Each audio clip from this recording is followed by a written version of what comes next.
Wonder later told me that if he hadn't accepted my job offer and my rent-to-own agreement, that he would still have an apartment, a car, and close to $10K in his bank account. I'd like to reiterate that unless Oz was charging rent without my knowledge, Wonder was living rent-free while earning $1,923.08 every other week, and would have to pay only $588.34 once a month. I don't claim to know the ins and outs of his finances whatsoever, and I very much was not involved with what he was doing with his bank accounts, but I fail to see how I could possibly cost him $10,000. In reality, the agreement I made with Wonder would have me lose $47,266.11. And again, looking back at this, I feel extremely foolish for ever even agreeing to such an arrangement. There were two outstanding instances that voided our agreement and constituted the repossession of my vehicle.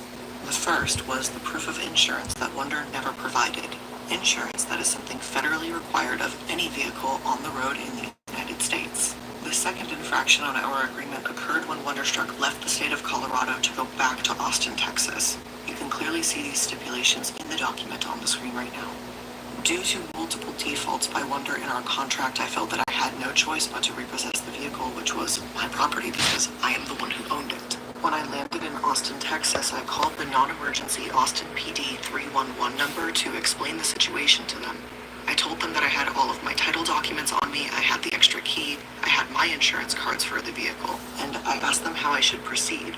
They told me they were unconcerned as I was well within my legal right to collect my own property. They furthermore offered me a police escort for the repossession if I wasn't able to collect the car on my own.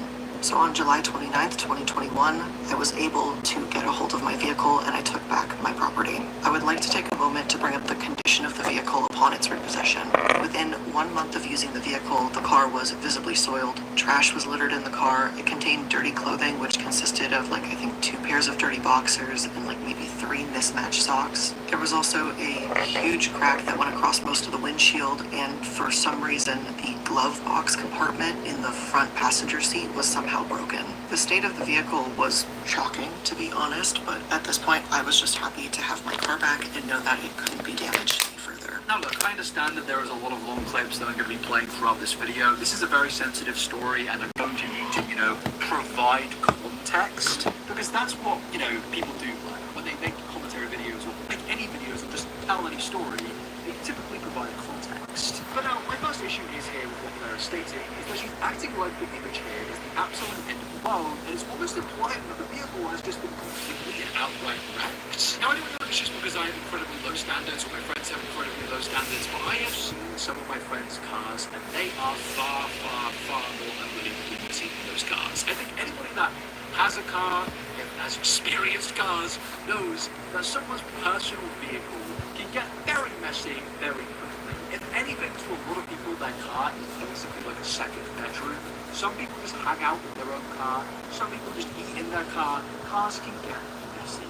And I think with what is being shown here, this really isn't evidence of anything. And I think it is kind of hilarious that Blair is trying to suggest that this is some form of malicious thing or mistreatment of the good things that she calls Wonderstruck. But of course there is the issue of the cracked windscreen as well, but I'm going to say here, before I provide any context, does anyone actually believe that Wonderstruck was going around with hammers smashing up his car windows? Because I don't understand why he would do that. It would not benefit him in any way. He would just lead to him getting fired, losing everything, and would be fine, and possibly be arrested.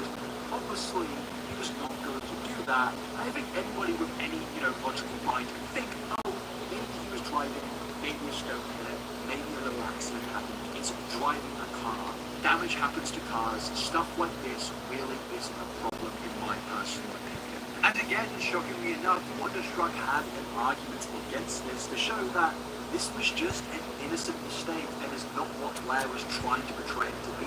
As for the cracked windshield, that was due to a semi-truck pulling out in front of me on the highway.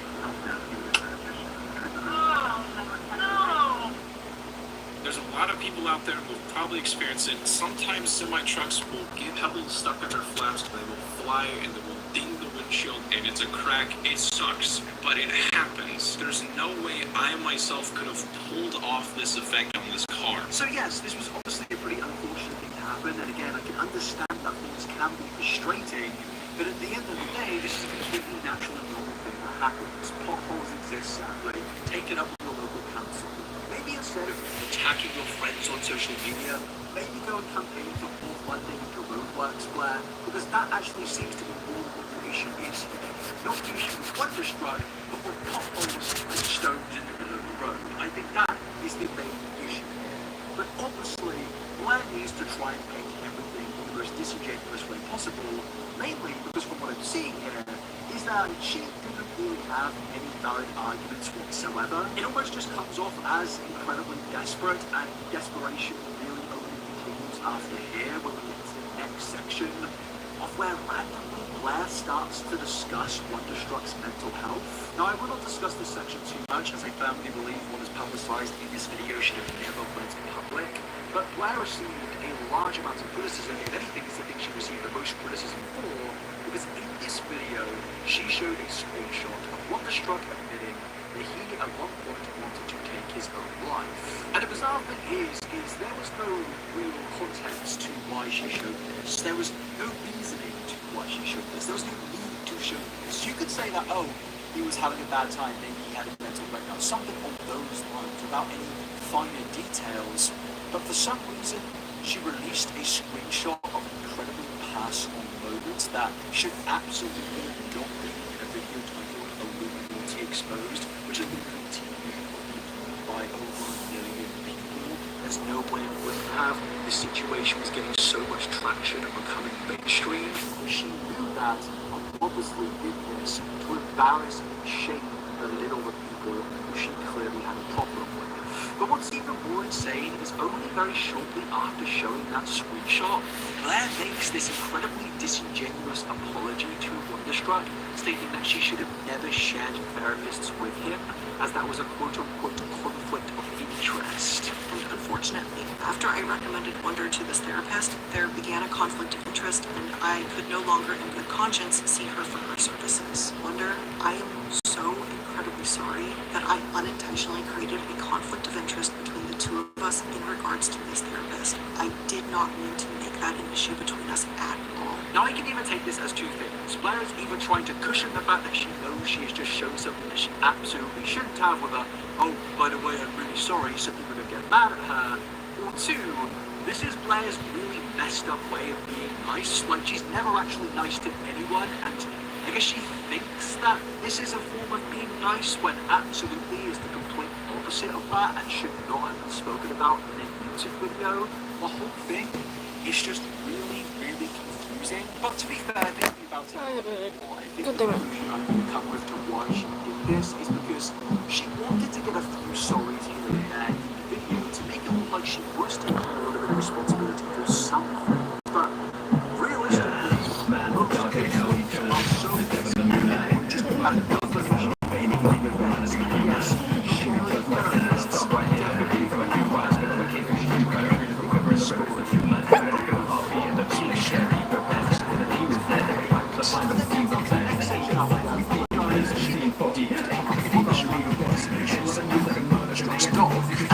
what's happening is that Blair was claiming that Wonderstruck was a terrible dog.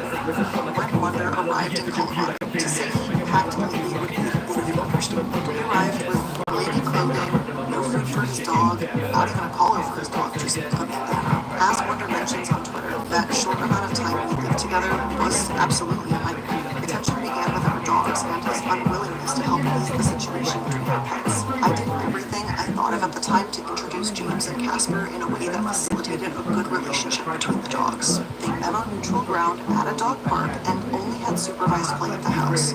Wonder did not want to facilitate the dog play, so this really only happened under mine and Oz's supervision. And when both myself and Oz would leave the house and Wonder would stay home, he has multiple times locked Casper away in an empty room while James got free run over the entire house. I don't want to claim that I'm any sort of dog specialist, but I do know that James was the new dog in this house that Casper had already moved in.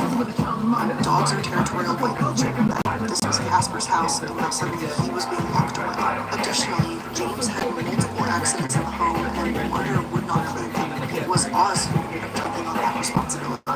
During Wonder's stay in Colorado, his actions and inactions regarding the care of his dog James were a main cause of tension in the house. Not only did it seem like James was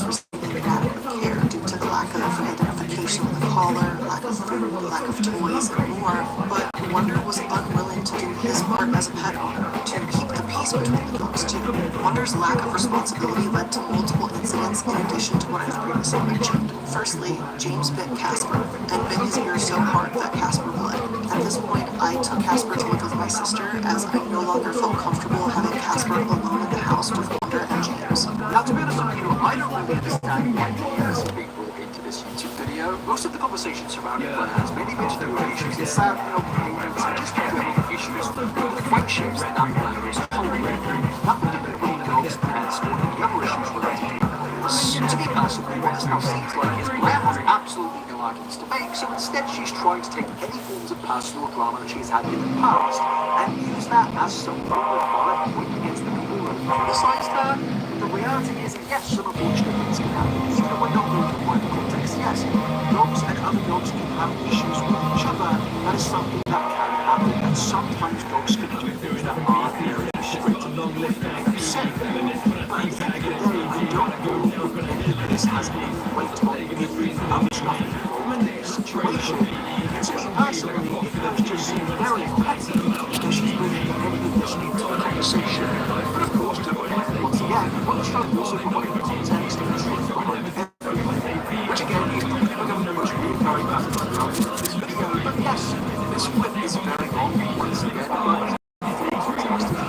Blair, for some reason, brings up an entirely unrelated matter involving my dog, James, and I. She paints me to be a dismissive, uncaring father to a starving, aggressive, abused dog. This dog right here. This dog who's scared of being leaves. So allow me to shed some light. I adopted James back in 2019 from a small shelter in Central Texas. I remember seeing this cage in the information. It said class clown. So naturally, I had to say hello to this gang. Within the first 2 minutes of meeting James, I immediately knew that this gang was going to be my best friend. He was sweet, he was gentle, he was social, but he was very shy. Another fact about James was he was the dog that the staff would use in the shelter to introduce other dogs to see if they were friendly or not, due to James' naturally calm nature. When I moved to Colorado, I did bring dog food. It was just about half a bag though. James's brand of dog food is also specific to a store in Texas known as HEB, so I had to find him a new specific kind of dog food as he had a sensitive stomach and switching his dog food would result in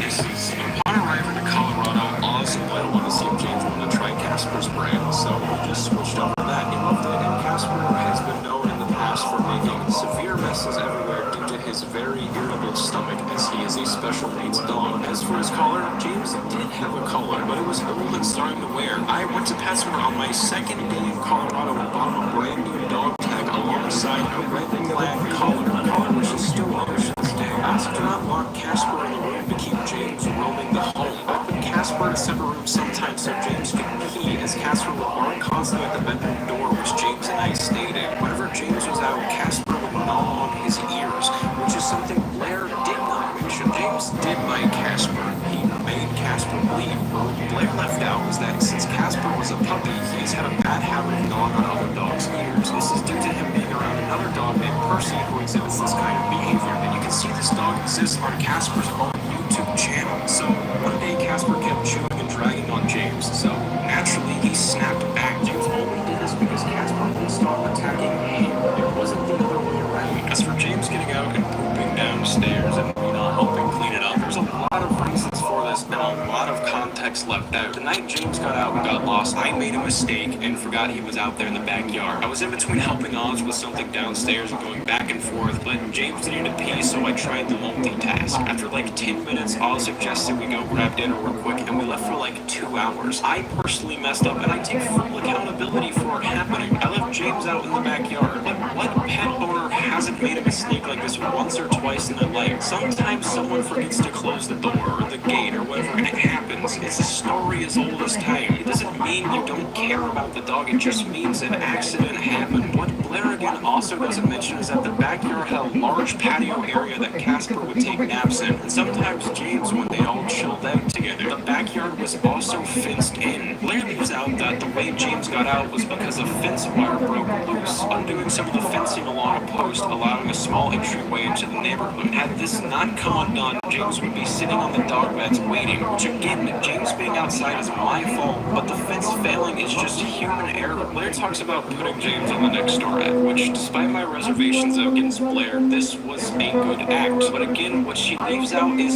she didn't get a call about James. I did. After James had run away, I searched for hours well into the early morning hours looking for him, and when I couldn't find him, Oz gave me a sleeping bag, the very same sleeping bag you can see in this photo in the BMW. I slept outside in 40-degree weather just for the smallest chance that he would catch my scent. Like, I was grasping at straws here, hoping that I could just find my dog on top of everything else happening. And I believe somewhere between 7 to 9 a.m., somewhere in that time frame, I got a call on my phone that James had been found not far from the house. I immediately got up, exhausted as hell, and I went and I picked him up. If Blair got a message on the Nexstar app, I don't know how, when I was the one who went and picked him up. Though after bringing him back to the house, I brought him to my bedroom where I passed out. However, to my discovery, James had eaten something as dogs do when they get out, and he was peeing everywhere in my room. So I got up and I started cleaning. I put James outside the room while I cleaned it, and after I did, I brought him back in, and yet again, I fell asleep. I was beyond exhausted at this point. What I didn't know was that James had run downstairs when I put him out, and he everywhere downstairs as well. So when Blair claims I just let my dog use the restroom and did nothing to clean it up, I just didn't know he had used the bathroom downstairs. And at this point, I was already dead asleep. No, this wasn't malicious, and it was just a sincere accident, which seems hypocritical of Blair, who owns a special needs dog who suffered worse for way longer. So to everything that Wonderstruck had to say there, I think you can come to the conclusion that Wonderstruck is I think what I'm saying there is very true. I think what I'm saying there is incredibly valid. What Wonderstruck is saying here, it's very obvious that he does love and care for his dog. He does look after his dog, and he does take a lot of responsibility with his dog. But even if, he wasn't the best owner in the world, I really don't think that would deflect anything in this situation. I'm not gonna lie, as much as it is a very cute dog, I don't really care about it in this whole scenario. Yes, I would love to pet it, I'd love to give it treats, I love dogs, but I don't understand why a dog's drama is being brought into this very serious situation when it has absolutely no relation to any of these issues. But even then, when Blair is doing that, trying to score a point with something that has no relation to any of this, she still embarrassingly fails. She still presents it in the most disingenuous manner possible and still gets debunked and disproved at every single angle. It's getting rather hilarious. I was gonna say it's disgusting, but just the more you look into this case, the more you look into the story of Morty, you kind of get wondered to yourself, how did this person subscribers where our whole content is based around telling the truth? It really feels at this point that Blair is allergic to telling the truth. But finally, after that, Blair moves on from Wonderstruck and starts to speak about her ex-partner, Expedia. And of course, just like all YouTube companies' apology, just like some YouTubers do, she got out this final section and this final also will be the final story for me to address, so I plan on keeping this brief. Pause. You're right. I am afraid of looking stupid and weak online, and I am those things right now. You've been with me through a lot of really intense and personal situations in my life. You were there throughout the entire process of my mom's cancer diagnosis, various treatments, and hospitalizations. Many times when I had to run out the doors that week because there was a crash car in her room, and she was going to make it, and you said you'd stay in the house and watch Casper, so I could go. You were there for Casper's various hospitalizations when he would get sick throughout the years, and you helped me through a very difficult surgery recovery. I just wanted to say thank you for always being my support through all of my ups and downs. I know that a lot of these personal situations of my life left me very thin and sometimes irritable, and I want to say thank you for supporting me through it and talking me through some really hard times. Your support and your friendship meant more to me than anything you probably ever. I'm gonna miss all the fun things we used to do, being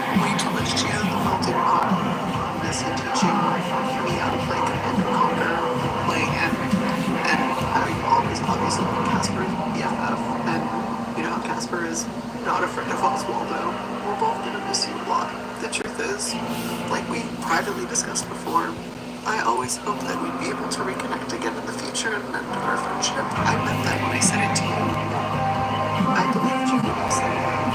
Even after everything that's happened, you are one person that I always thought you could just get it back before we left. And unfortunately, I think that ship has sailed. I miss the friend you were to me, but I think this makes it clear that we finally need to cut all ties. Now, Blair, I'm not gonna lie, I have no care in the world for you crying. And honestly, it's probably one of the most pathetic attempts at manipulation that I've actually seen ever. But also, I have another major issue here, other than, this manipulation tactic here. She actually doesn't address any issues here.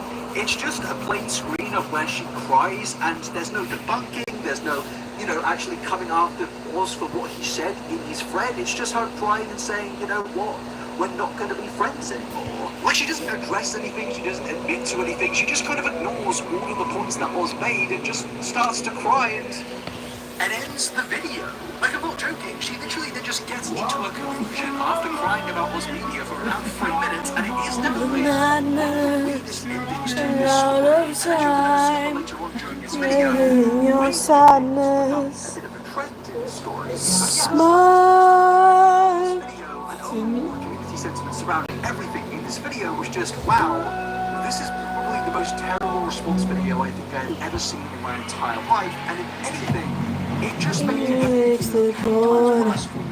as you can see, it was just going down terribly in the online space, and some were just mainly confused at why Blair was behaving in a way in which she would typically criticize in her own YouTube videos. And yeah, I can't lie to you, when this was happening in 2023, I was just sat there thinking, I knew you halfway there. how respected content creators in the commentary space. So serious, Self-destructive. This is one of the most hilarious so things serious. honestly. Come to my life, the carnival of madness. In time, in your sadness, smile for me.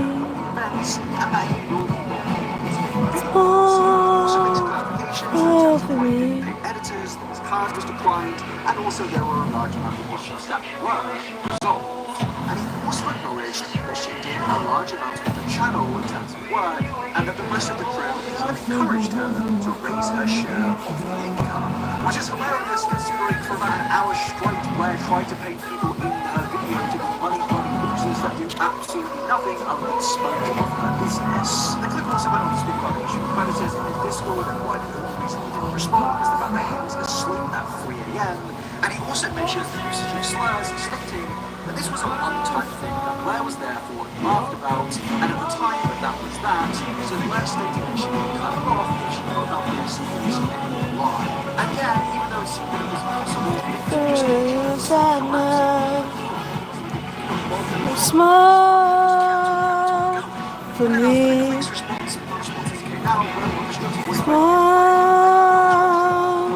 for me.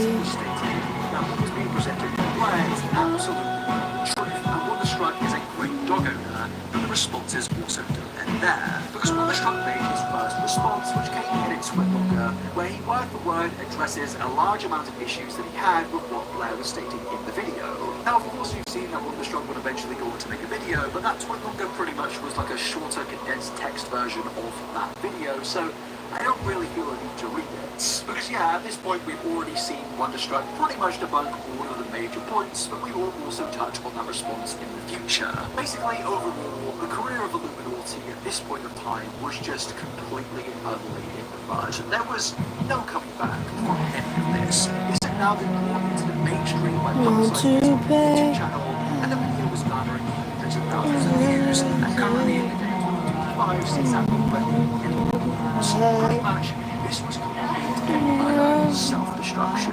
And all of this led to May the 2nd, 2023, when the Craig posted his response to the event. And yes, it's a mess. So yes, with Illuminati's response finally being out there in the world, a lot of people had a lot of things to say, and in particular, the content creators that spoke about in the video, and yes, that starts us off with Click. Now, Click starts off this video by pretty much immediately talking about the Discord situation that we're at work in that video, mentioning things that we've already gone through, such as time zones and how we can try to resolve the issue. And yeah, based on what Click says, it really doesn't feel like he actually did anything wrong in this situation. The situation brought up mentions a people joined my Discord. It is said that neither I nor my team took action against this predatory person and actively chose to do nothing to resolve the situation, basically just letting them run amok. Click did not address it or wasn't fast enough, etc. Here are the DMs on said creep, full username, etc. that she has already shown in her video. Now the first detail that was conveniently left out of the accusations is that I was asleep. In my time zone, this occurred around 2 a.m. and within the span of me sleeping, this random question had already gotten banned. I took the liberty to dig through the old ban box of my server, and here it is. He was banned at 2:14 a.m. my time zone. She brought one topic into a chat room as she showed in her video and accusations. However, her statement in these DMs about clicking knowing is very odd, as I would have been very unconscious when the ban was happening. She might be referring to me knowing by the time I woke up, but the fact remains I wasn't there, nor did I endorse this random creep. Now, I personally think what he's saying is completely implausible, but putting that aside a second here, the whole thing really confuses me, because does anyone really believe that Click would, in his public Discord, run some prolific operation, a Discord with 40,000 people in it? To me, it just makes absolutely no sense. These sort of things would happen in private Discord where individuals would get together. It doesn't really make any sense for Click to enable this type of behavior in a giant Discord where this would be immediately notified to the public. Now, obviously, yeah, there are more creeps on YouTube that I cover, and I understand a lot of these situations actually do come from Discord, but none of this would make any sense. None of it adds up, and quite clearly, Click is innocent. I think the reality of what actually happened here is that there was a really dodgy person in Click's Discord server, which sadly is a common thing that happens in very large Discords. People who do terrible things, people who condone these large Discords, have probably find something to pray on. It is a problem, but it is not like the Click problem. It's just a thing the community needs to fight against, and the community regularly does do this. So I don't think Click really has any Illuminati fault here, and it does just kind of seem that Illuminati is trying to slander his name and make him out to sound like this terrible, freaking predator and a freak. But the reality is this is just an innocent man who quickly dealt with a horrible situation. And it's crazy because this all comes from the fact that Blair can't take any responsibility and just admit that she's wrong. Rather than that she was wrong, she will do this. Hey, I don't mean to bother you, but can we talk soon when you're free? I'm in a bit of a conundrum and I don't know what to do. Yeah, what's going down? Can I call? Gee, I was getting ready for work. How sensitive is the topic? Very. It involves the... How sensitive is the topic? Hello, I didn't see you. Oh, it's not coming. Oh, wait, shit. I'm turning that on. Oops. It involves the P word. What is going on in Click server and Click knowing? 19-year-old and 12-year-old common public server. Blah, blah, blah. Nothing. This was on the heels of Click's admin sending naughty stuff. And one topic says, hang on, I'll look over to my mic. Okay, ready? Thank you, always. But as stated, a ban was already issued before I even woke up. About 14 hours before Blair brought us up with OT, if her timestamps are correct. So this was actually not a ban I wasn't even personally involved with. It's also important to note that this is sadly the norm. Our server alone has 44,000 members and almost 3,000 bans. It is a well-known fact that Discord has real problems when it comes to exploitative individuals and communities using the platform. We as creators do our best to clean this up as well as the platform teams. Neither I nor my team condone this sort of exploitative behavior and do our best to address it when it comes to our attention. And it seems like the community really had common sense when it came to this situation, because most people did just kind of admit that, yeah, whilst this was a pretty terrible thing that happened, at the end of the day, it was one of those things which was not Click's fault. Sadly, there was a terrible person out there, but it was dealt with. And to me, it was particularly obvious that Click did everything that he could in this situation. Blair actually took the video and pictures of his name. That's just housing. She's represented in the situation. Alright, I'll be right back. I have to go get headache medicine. Such a big headache. Literally look at one.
I know that it's a lonely road.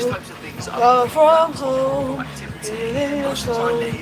Don't let it go, take in your head. Stand on top of the world.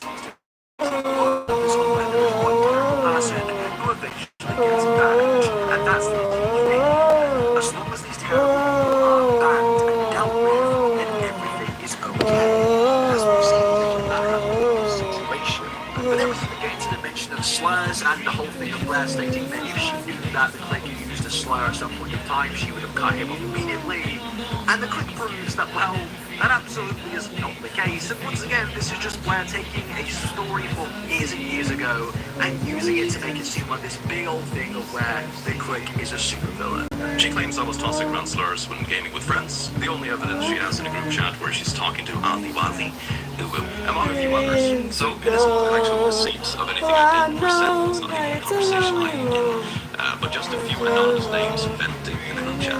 However, to try to make sense of this, I asked Oz about the screenshot directly, and he had this to say. Yeah, I'm not really sure what the Marcellor thing was about. I not only don't have any memories of it, but would only have to assume based on my past actions that I either A, over-embellished to further feel accepted off the tone of one instance, never of course realizing the damage it would cause, and I'm sorry about this if that is the case. B, Blair and I had discussions in relation to this, and I created a behind-the-scenes narrative of what to say. This was also very common when we lived under the same roof. C, there was also watching how Blair would twist and unin's truths to people. While I don't have any direct proof of this, I will say that watching Blair just say the right amount of truth to people to get their praise and adoration may have swayed me to do the same. And there's also just that he said this like way back in 2019. I think the line between us in the group chat was more to put distance between us, not with my work.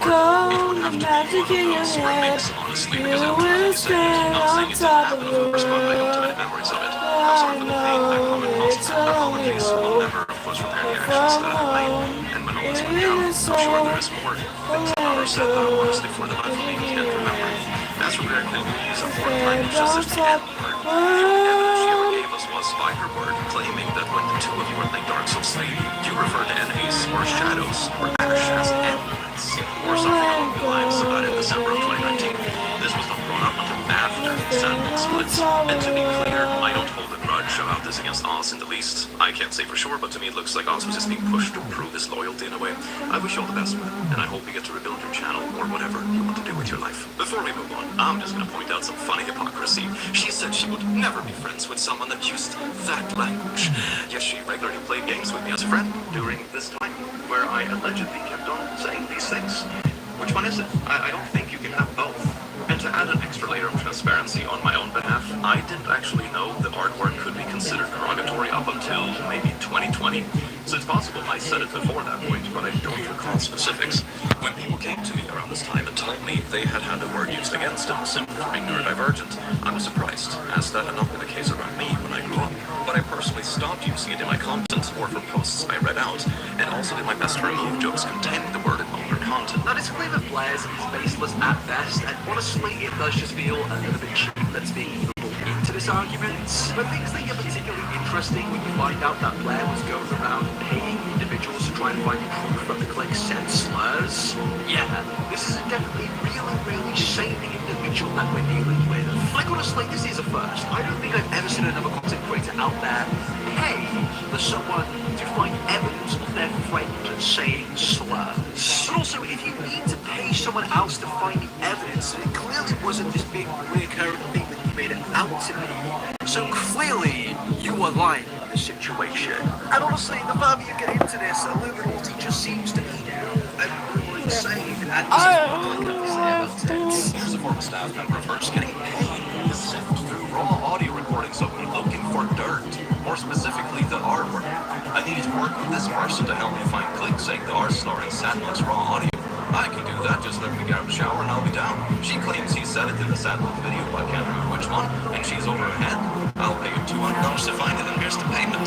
I mean, this is an example, I'm sure there's more, which I don't have a problem with the word R, but she does for some reason, even though she uses it in private.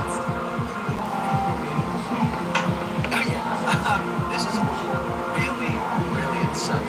The fact that she actually paid someone $200 to try and find a video of him saying something years ago, to me, honestly, aside from how mental that is just a clear indication that she obviously does not care about the usage of his words. She is just desperately trying to find evidence of him using his words so she can have a weapon, another weapon in the future to use against the clique, in case he ever potentially speaks out against her, or if he's ever in drama and she could come in with a nuke. That's all she really cares about.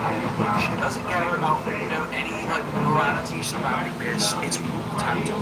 It's all incredibly messed up. And I think it's even more if you consider that Blair was friends with these individuals and was co-workers with them. And sure, what's happened. But I feel like there's some level of respect that happens on the level of someone. I don't think that paying someone to find proof saying certain things to expose them possibly in the future is a regular thing to do going out.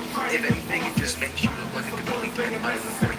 And yes, this was another thing you could just go together and absolutely blasted Blair just how hilarious this was for the worst possible reasons. Again, maybe he was wondering why the hell did you think you were going to get away with this? And I think a lot of this does come down to Blair's ego. As mentioned over here in this video, she was so overwhelmed. Just it was rotating around her. She was literally the central level. Oh, this just has such a bad headache. As successful as this is I'm used to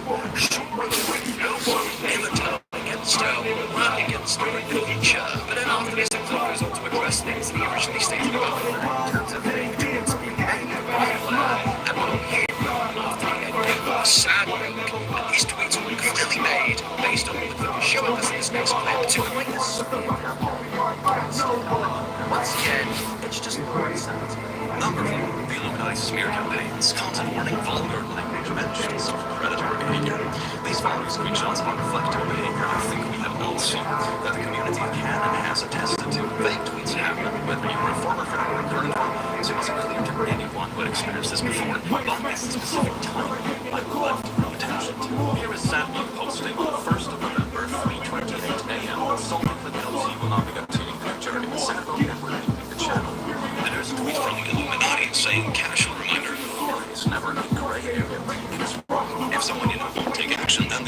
listen to the problem and so on and so forth, and here are some of the threads. In isolation, there is nothing wrong with the statement. It's one that I obviously support. However, the timing certainly struck us and the community as odd. Immediately after announcing our departure from Sandbook, within 3 hours, this statement was made by Illuminati and retweeted by Sandbook. This, as anyone would know, started many rumors. Worth mentioning, she also pushed Wonder to release a headpiece video on myself and OT back in 2021. When Wonder left, she retracted her support by removing her comment under the video. Wonder has since then retracted the video and apologizes for the false insinuation contained in the title of Trieste. I wish her the best in telling his own story and living his best life. He's a sweet guy who got caught up with the wrong people. She deleted the Sandbook community tab after my Twitter thread, where I referenced the manipulation of comment sections and vague posting in order to spread rumors or manipulate the public image of us on the collab channel. So here's the deleted community tab, and the older screenshots I have from the community tab look like this. Better without a click, and you can see there are multiple comments that ratio this. I mean, obviously the channel had a lot of my audience's crossover. And a couple hours later, oh my god, all the ratioing comments are just magically gone, so it looks like more people are heading on me than they actually are. Oh my god, how could that have happened? Oh, I guess we'll never know. I am worried I sense big drama, especially on Twitter. I can see the N-word in old videos, just saying. Oh damn. It's a little bit of sass, isn't it? And to clarify, back when I was a teen, I said some stupid things I'm not particularly proud of. Things I no longer support. The statement she vaguely refers to was me quoting and referencing a movie clip I liked 12 years ago. Now, based on all of the evidence that the clip has provided in that clip, it very much does seem that at that point in time, Illuminati was definitely trying to manipulate everybody in Sad Milk against him, but not just Sad Milk, but also the Sad Milk community.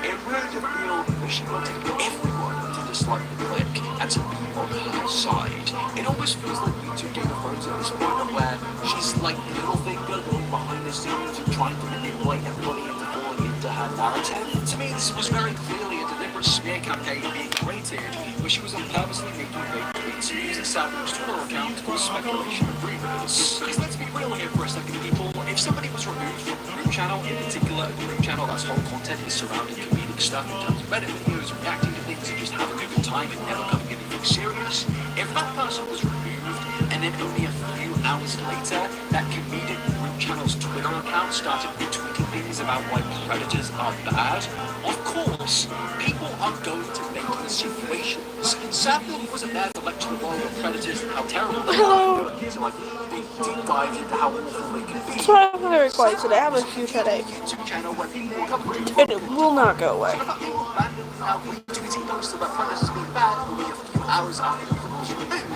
Obviously, this is all being a deliberate act to create a rumor and smear campaign to make the man look far worse than anyone originally thought. Well, if anything, to just make him look like a criminal. That's what this is doing. Nobody had a bad opinion on the clip at this point in time, and Illuminati could not stand that, so she went to the lowest possible low and started to create this smear campaign. And if you don't believe me, well, it only starts to get worse from there, because it turns out that Claire was running fake accounts where she would go around spreading rumors about him. Here is Illuminati having a conversation with the same admin, sharing in the same kind of, dirt digging old videos that we've seen previously in this video. And she says 16 seconds, the alt account is gonna love this. In the next screenshot, you can see her writing out a draft. I saw the Sandbook announcement of all of the milkmen. Now seeing the comments, well, it's obviously not on good terms. Blair tweeting about being stabbed in the back, etc., etc. This draft matches with one of the posts made by an alt account called Doom Shorts. This is the entirety of the post. This is the truth about Sandbook. It really looks like the differences is dumb. Blair tweeting about being stabbed in the back on topic, leaving his supporter server, and then so on and so forth. And I was a big fan of the click. I thought his streams were great, blah blah blah. But then I think Blair saw some of the streams. He did a stream where he watched his old videos. So this is actually Blair on an old account making the claims that Blair must have seen some of his old videos rapping. She totally wasn't paying people to take up dirt. This is her on an old account spreading misinformation, trying to enhance her own image. Nobody found out that Helen also was gay to go find the thing saying slurs. I think that was absolutely back. But now I've heard this, I think this might actually top this being the most insane thing a content creator has ever done. Because yeah, I think this really does demonstrate the insanity that Blair had got to. Her ego moving out of control at a brutal level. Because she could get away with doing stuff like this. Where she was Turn off the routine textures always give me headaches. behind the scenes. And it was hilarious to everybody in the community and to me under seeing these types of things because in Blair's original video, she was trying to act very shocked and surprised that her ex-friends and employees would speak up against her, not knowing why they were in this despite the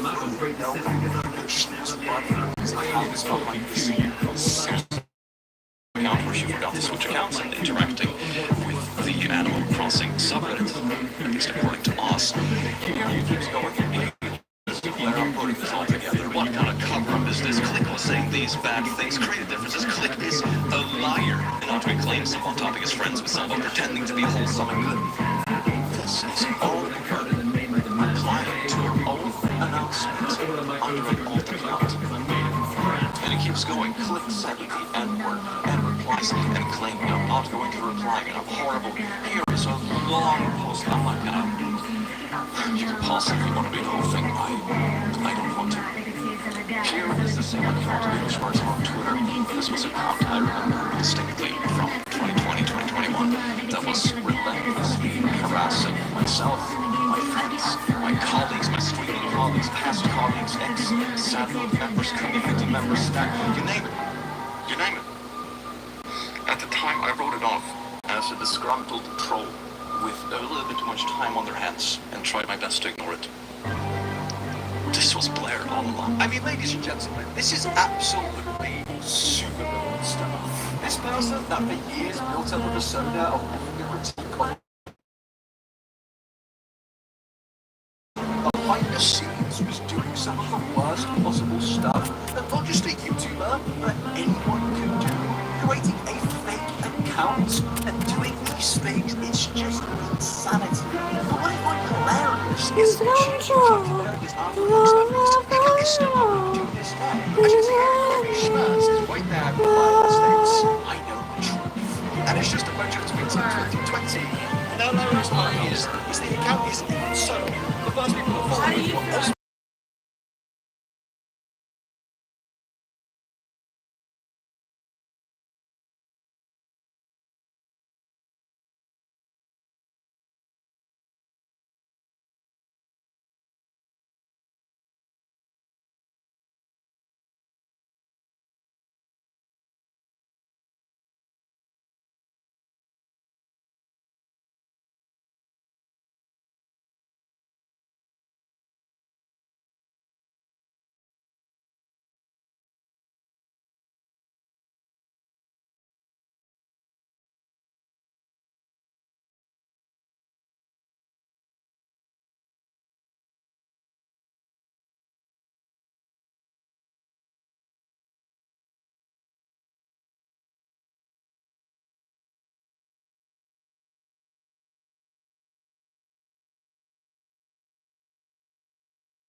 way, like I'm back to my tablet.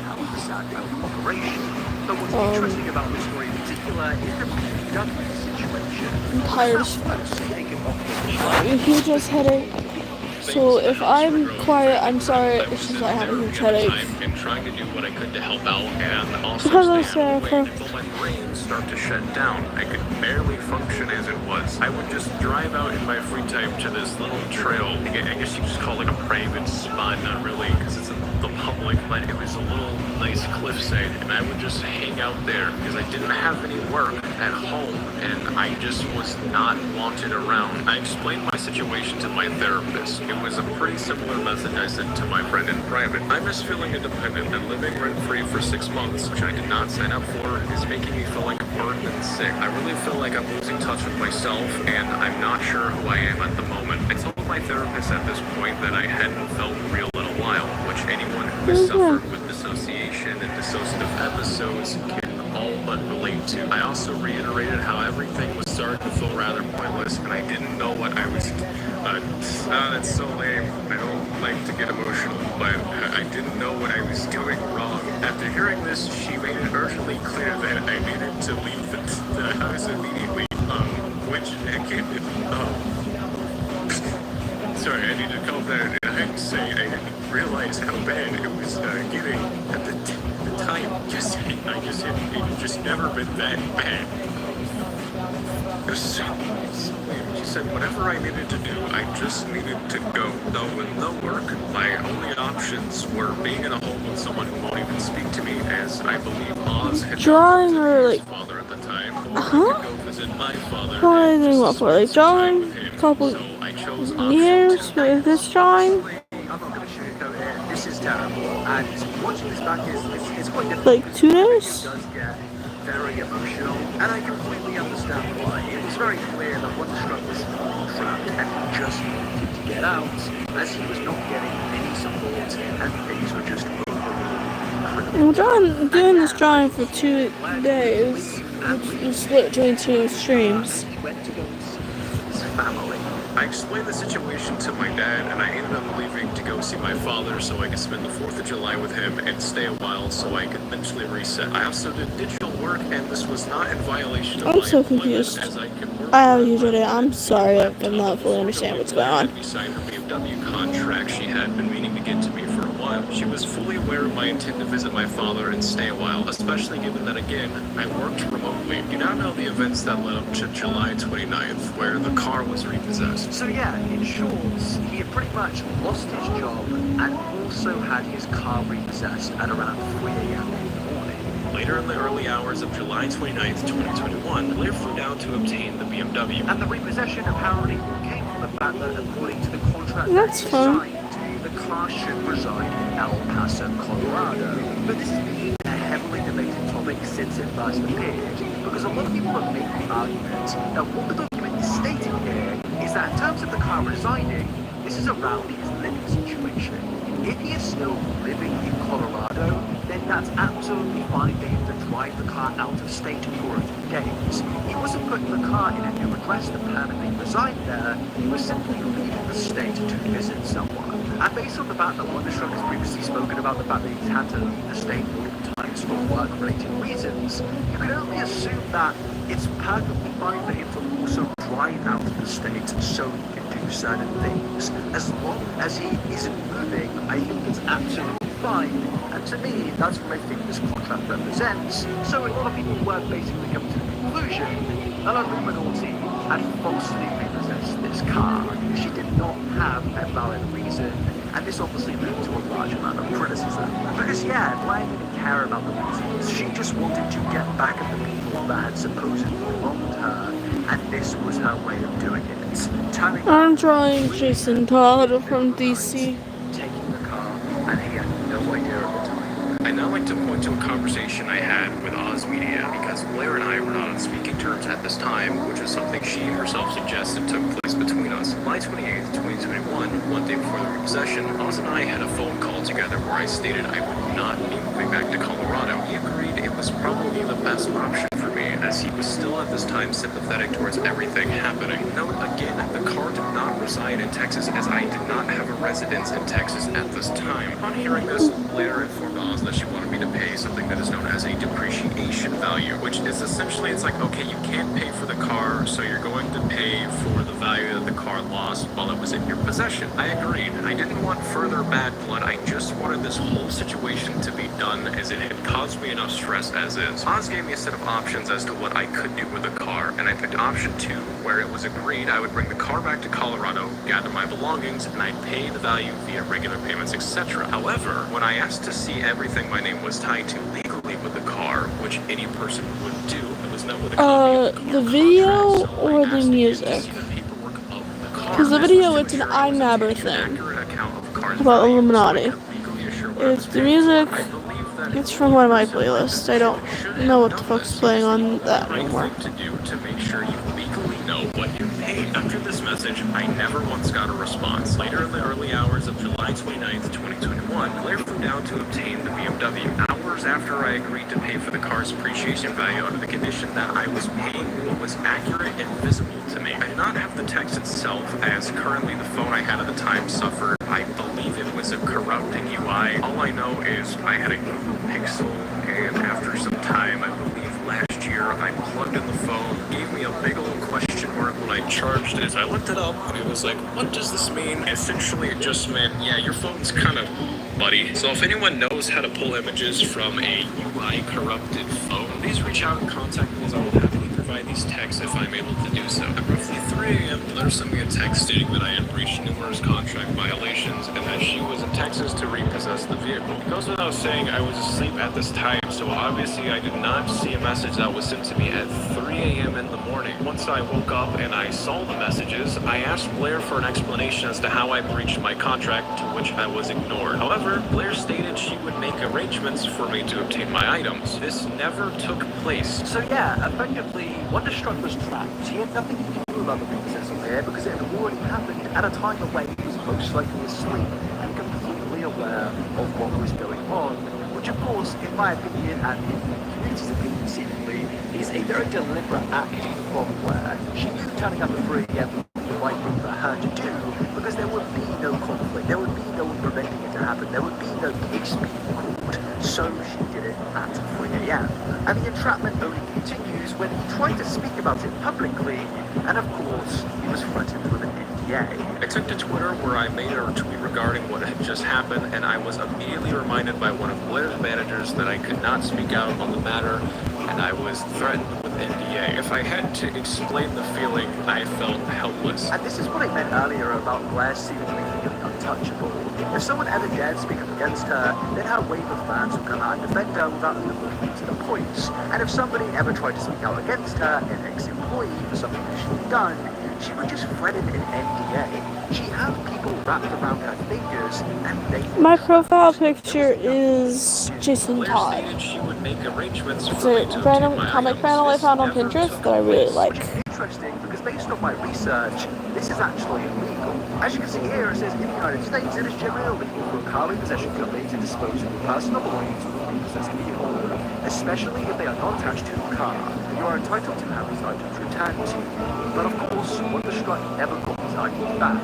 I sent her one last text stating I would be ceasing communication and that she could reach me and make arrangements for my belongings via my father's number. Not one attempt was ever made. Legal demand letters were sent and signed off for. You can see the draft of such a demand letter and what it looked like on official paper in my Google Drive. After months and months of trying and receiving no communication or update, we were told by someone who represented Blair to back off or they would go go after us for harassment. I know this is scripted, but I really want to reiterate here that I felt small. I felt defeated. I had literally left my apartment for this. I lost my independence for this. My belongings, either tech-related or just memorabilia, were and are still gone to this day. I didn't want to upload because I knew every time I did, I knew Blair was probably checking my social blade laughing at me, as I had seen her do to every single former sad November for months. I had no way to prove to my friends why I had seemingly high hopes for the future, and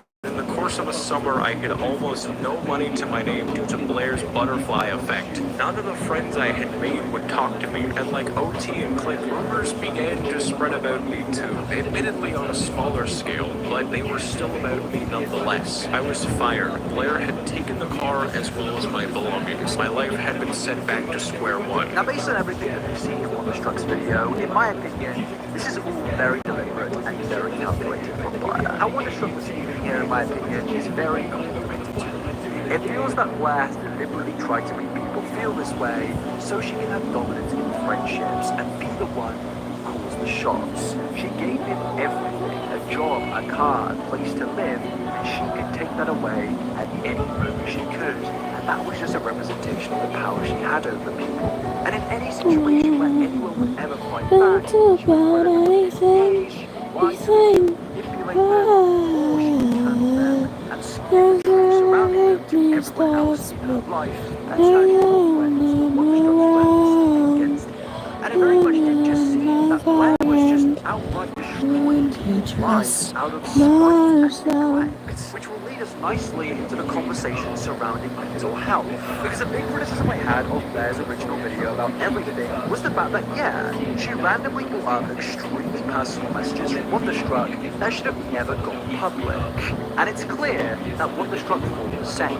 Now, when I first saw Blair speaking upon my mental health, admittedly, I shut down. I was rightfully broken and disgusted that so many people could see the insight into my mental health, something very private and a lot of times met with shame. There were so many things I wanted to say when I saw that, so many nasty and vile words of venom I wanted to throw into the void due to this becoming public on Blair's own doing. But it's not Blair's story to tell as to how I got to this point, it's mine. So now, I know it may sound frustrating, but I'm not going to play the next part of the video. It is a very personal story. If you want to hear it, then I encourage you to go and watch Wonderstruck's video about this. I just feel like it should be left for that video, because it is a very, very personal story, and you know, I don't know how to explain it. I just feel like I should leave it for him to tell that story. But yes, Wonder does tell an incredibly personal story surrounding his childhood, mental health, antidepressants, and how he managed to get better, and how eventually that all led to the process of him saying goodbye to his friends and family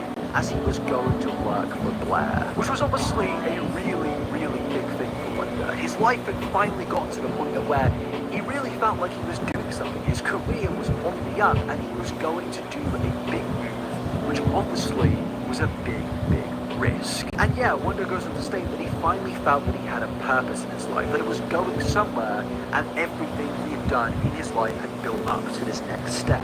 But the sad reality is obviously he was putting a lot of trust and power into Blair's hands. If she wanted to, she could take that away and make his life hell, which based on what we've seen, she absolutely did. And I think this particular story really does represent the issue of power dynamics in Blair's friendships.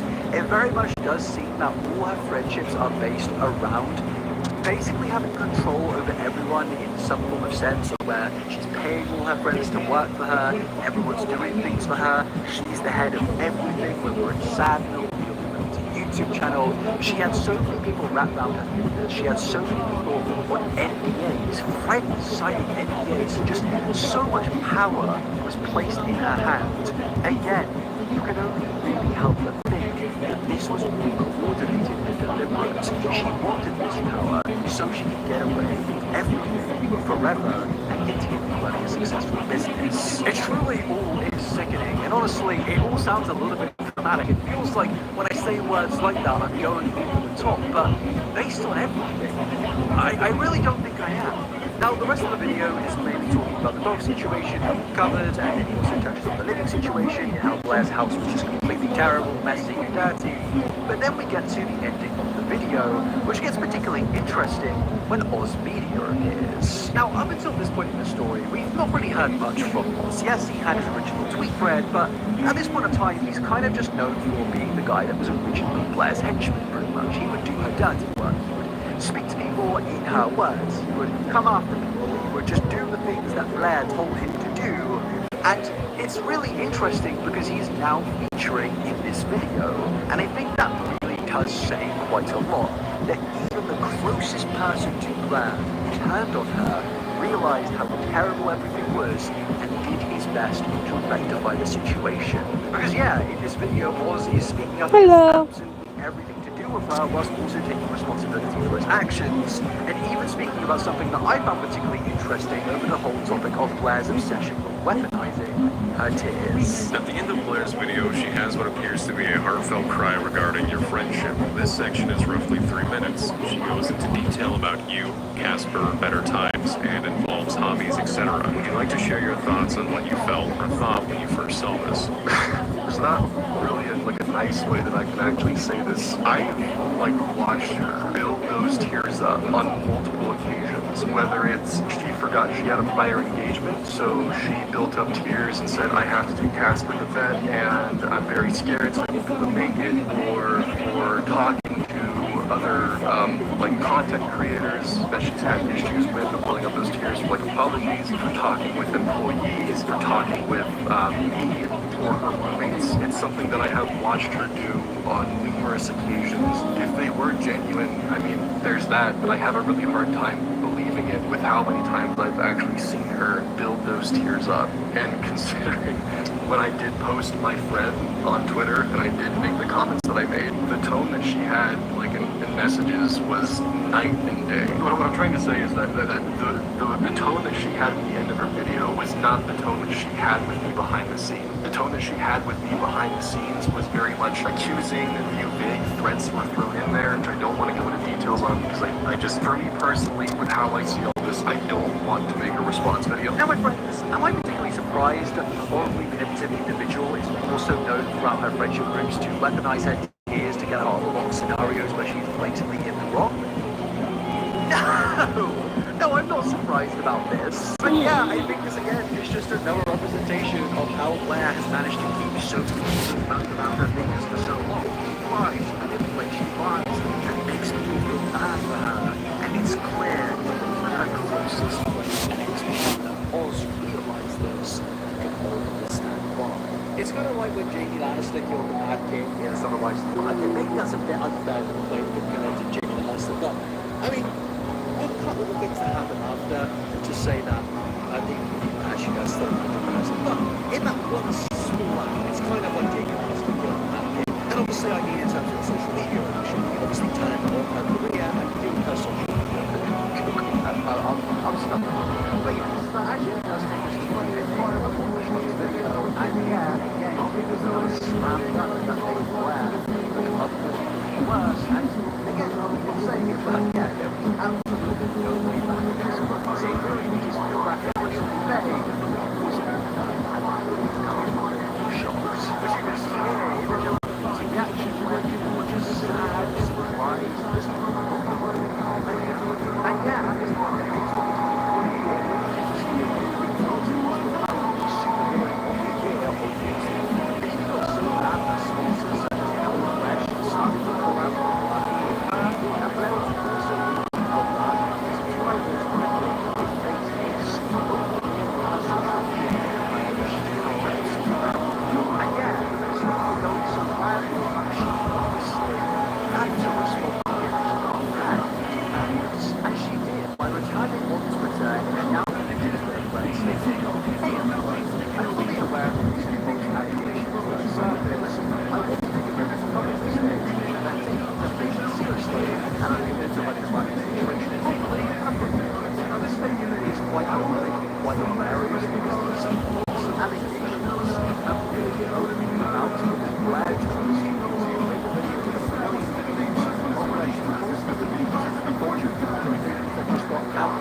Nice. I still have to watch that.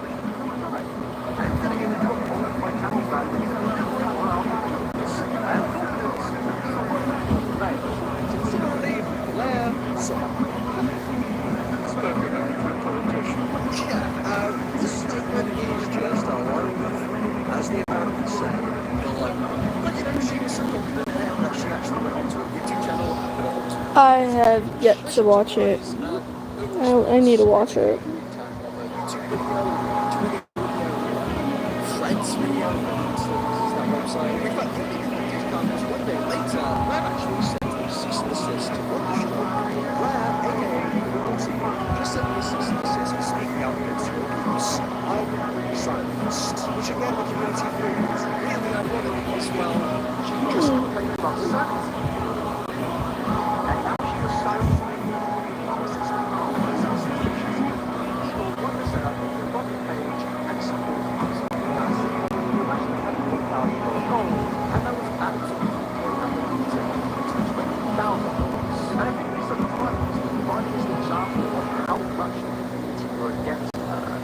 Nice.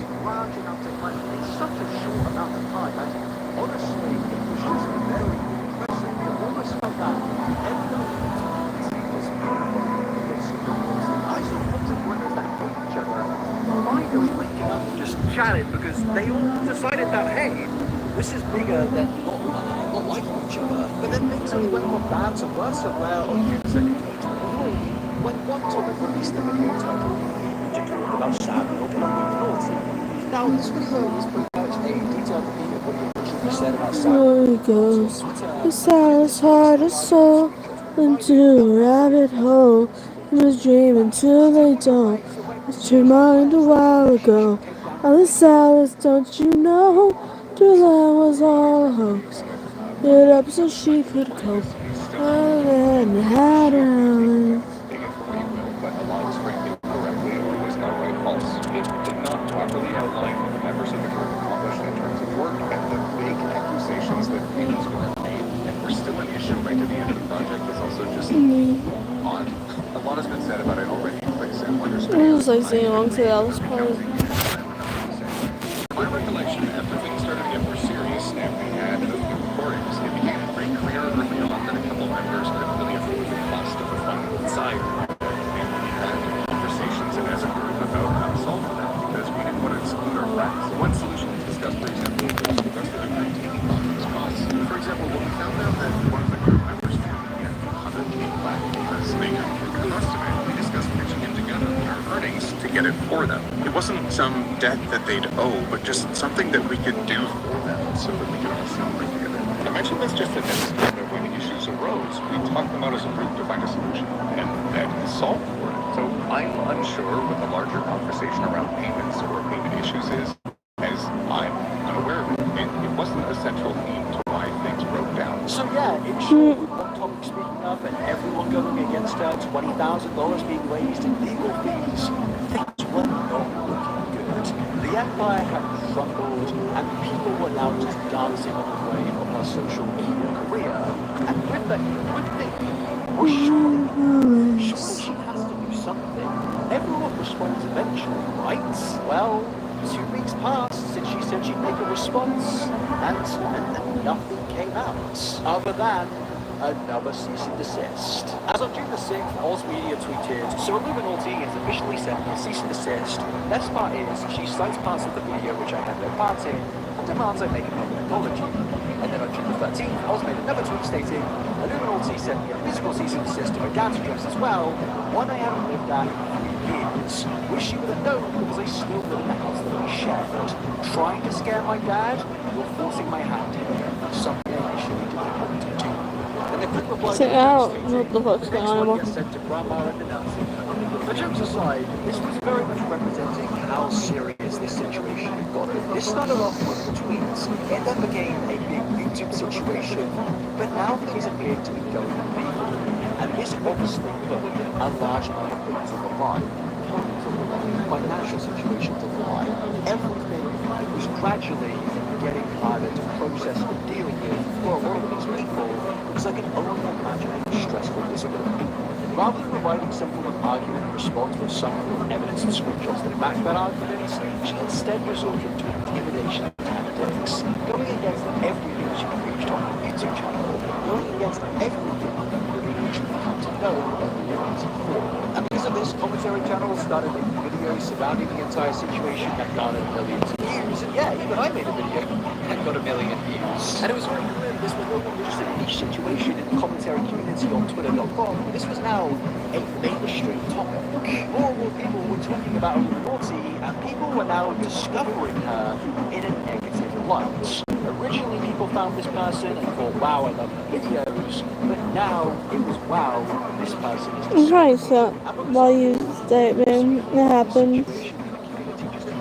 Stop going on about it, and of course led to more people dominating their own personal experiences with Blair. Because as you can see here in these videos, there's people that used to know Blair speaking about Blair's manipulation and controlling behavior behind the scenes. And in one case in particular that really interested me and a lot of people out there was a situation with another commentary YouTube channel, Cruel Wildcat Mind, where she speaks about how in the past, before any of this, she actually reached out to Blair one point in time because she was concerned with her personal plagiarism issue.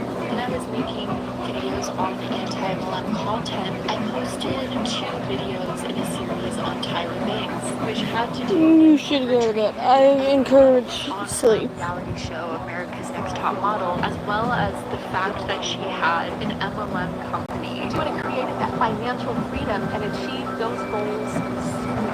So scammy. Any sort of scam ad always has the word financial freedom in it. And at that time, I was not the only YouTuber to do a video on Tyra Banks, and I in no way thought I claimed ownership on the topic of Tyra Banks in any way. In fact, I think at the time, Sloan had actually already done a video on Tyra Banks. Shout out Sloan. You're amazing. So I also want to clarify that I in no way have this attitude on YouTube where if I do a video on a topic, no one else is allowed to do a video on that topic. I don't think that at all. I was only a few months into starting my YouTube channel and a fairly small YouTuber at the time with 20,000 subscribers. One day, Illuminati had posted a video on Tyra Banks, and I didn't even initially know about her posting that video, except for I had received a few comments and messages that she had posted a similar video to mine. And me at the time, I don't even think I had 20,000 subscribers, so getting messages like that freaked me out because this creator had 600,000 subscribers and I have less than 20. And to hear so many people say the same thing about a situation and message me the same thing scared me. For example, like this comment, which I was again a very small YouTuber, so I already didn't get a lot of messages to begin with. So to be getting that many messages was overwhelming for me. I knew they wouldn't stir up drama for nothing and had messaged me out of genuine concern. For example, this comment, which again, this is literally a screenshot from 2 years ago that I grabbed from my old video that was reposted by Tipster. And by the way, this old video, I blurred out Illuminati's name because I didn't want to have a direct call out. But they said, notice that Illuminati question mark, because they weren't sure if they spelled her name right. Uploaded a similar video today or a couple days ago, and I haven't watched it, but glanced over their sources, and it's oddly similar to your content. Tyra Banks and the MLM she was involved in. At the time that people were messaging me this, there were no sources on this person's video. The only thing it had in the description was in parentheses, sources coming soon. Not sure if it's just a coincidence, but don't want your hard work to be copied and a wider audience to get more views and revenue. Sorry if this comes across as aggressive or not well researched on my part, just something I noticed. I was like, alright, you have fun. Etc. Sounds familiar. Have a good day or night. Of content too. The fact that multiple people were kind of like, hey, we're noticing this thing. I hadn't even been the one to initially notice it since I was getting messages to the point where other people were noticing this. I thought it would be the right thing to do to privately message this creator. I sent this larger creator a message. At the time of sending that message, since I was like just a really small creator, I was like, I don't know how to handle this. I felt super awkward, so I was just like, Hey! Now, personally, I think what's going on here is completely understandable. Yes, she was really just worried that her video would copied and plagiarized by a bunch of content creator, and yes, there really was no direct evidence of this, but I can understand why somebody would be worried about this. Now, I'm not going to name any names here, but when I had around 9,000 subscribers, a YouTuber who also did commentary, who was much bigger than me, one point in time, took my YouTube video, took the entire title, description, basically word for word copied it, but then also, which made it even worse, was took all the points I said in my video, word for word, and just repeated them in his video.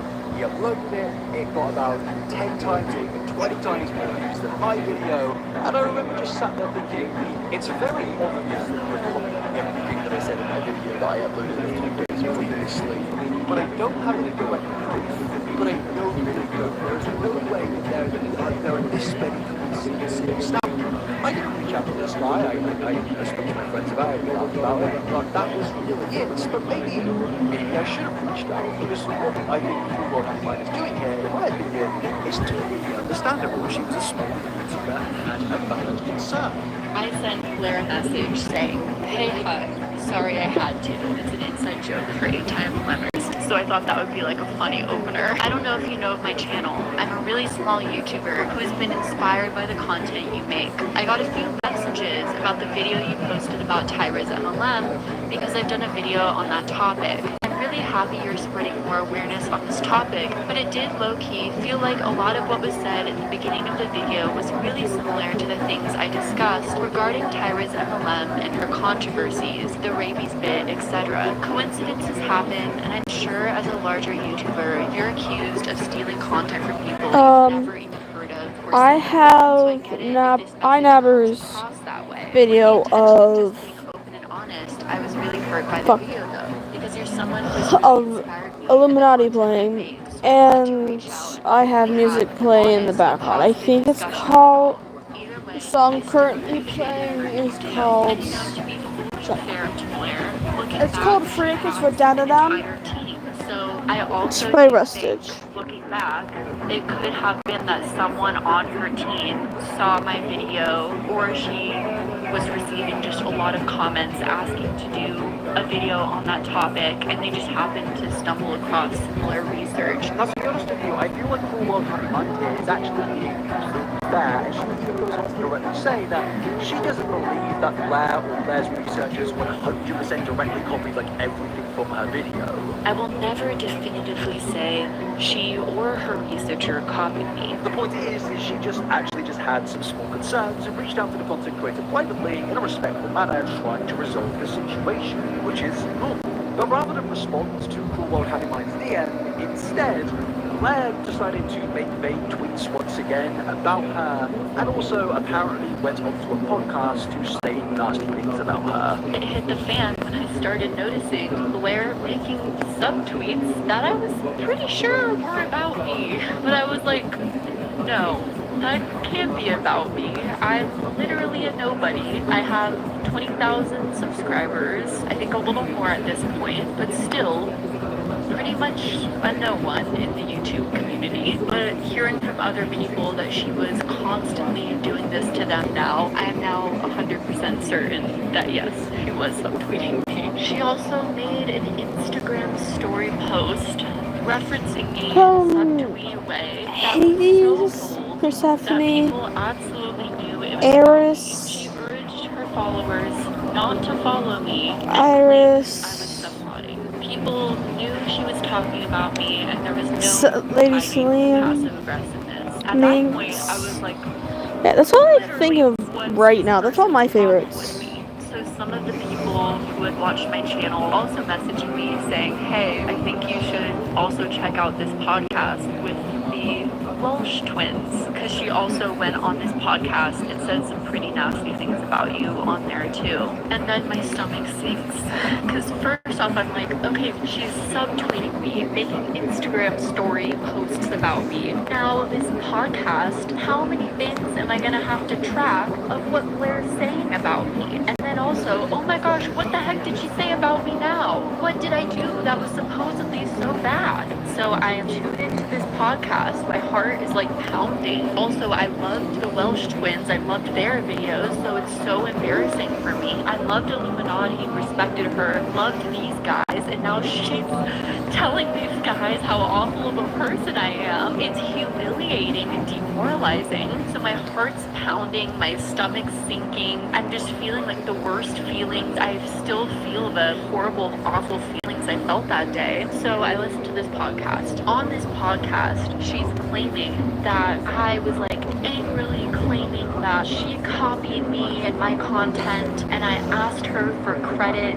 So she messages me and she goes, I'm just really disappointed because you're someone I look up to and you copied my video and I want credit.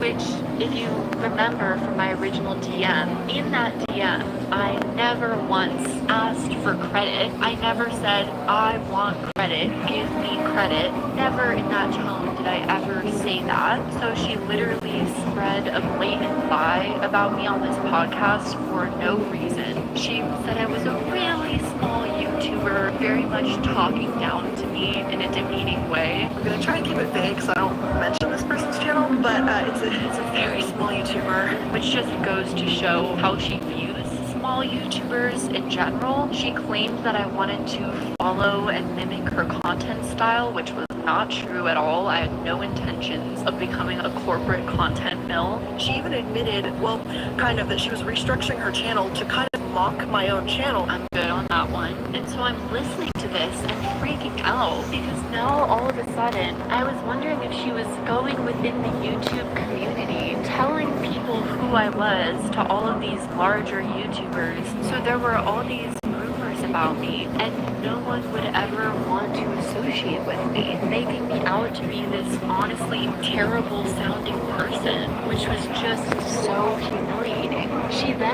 talked down about my research, saying my research is just TMZ and Wikipedia. But she had like 5 sources. You know, one was Wikipedia, one was BuzzFeed, one was like TMZ or something. In certain instances, I will source TMZ and Wikipedia.